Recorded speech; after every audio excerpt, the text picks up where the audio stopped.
நான் சின்ன வயசுல கிரிக்கெட் விளையாட போனப்ப பாம்பு கடிச்சிருச்சு. இப்போ வரைக்கும் நீங்க சின்ன வயசு தானே?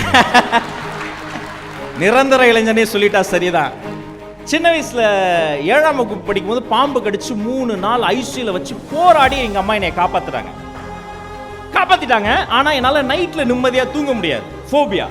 இப்படி நிக்கிறேன்னா டக்குன்னு கீழே குடிச்சு பார்ப்பேன், ஏதாவது வந்துருச்சோ. சேர்ல உட்காரும்போது சும்மா அப்படி திரும்பி பார்ப்பேன், ஏதாவது வந்துருக்குமா, பயம்.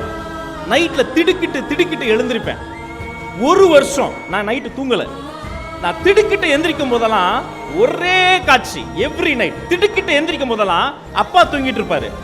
நான் திடுக்கிட்டு எந்திரிக்கும் போது கையில திருநீர் தட்டோட அம்மா முழிச்சிருப்பாங்க. ஒண்ணு இல்ல, தூங்கு திருநீர் தட்டி கொடுத்து தூங்குமாங்க.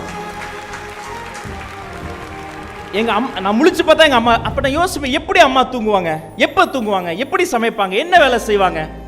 நைட்ல திடீர்னு எழுந்து நடக்க ஆரம்பிச்சிருவேன். பயந்துட்டாங்க வீட்டுல, ஐயோ இப்படி ஆயிட்டானே என்ன பண்ணுவாங்க. ஆனா 1 வருஷத்துல அப்படியே குறைஞ்சிருச்சு.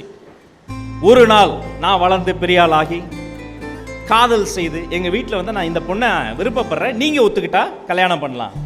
அவங்க வீட்லயும் பேசணும், பெரிய போராட்டம். கவிதாவுடைய அப்பா அம்மா அப்ப ஒத்துக்கல. ஆனா கவிதா ரொம்ப உறுதியா இருந்தாங்க. எங்க அம்மா சொல்லிட்டாங்க, தம்பி நீ வாக்கு கொடுத்தியா? ஆமாம்மா. அப்ப வாக்கு கொடுத்தா காப்பாத்திருக்கோம் தம்பி, வாங்க நம்ம வாழ்றதை பார்த்து அவங்க வருவாங்க. கல்யாணம் முடிந்தது. அவங்க அப்பா அம்மாலாம் ஃபாரின்ல இருக்காங்க, யாருமே தமிழ்நாட்டில் இல்லை. எங்க அப்பா அம்மா ஊர்ல இருக்காங்க, திருச்சி பக்கத்துல பெரம்பலூர். சென்னையில தனியா வாழ்றோம். அந்த 1 BHK லைஃப், சின்னஞ்சிறு கூட்டுக்குள்ளே சொர்க்கம் இருக்கு. கவிதா கன்சீவ் ஆயிட்டாங்க. ஏன் தெரியல, அன்னைக்கு என் கண்ணு கலங்குச்சு, அழுக வந்தது.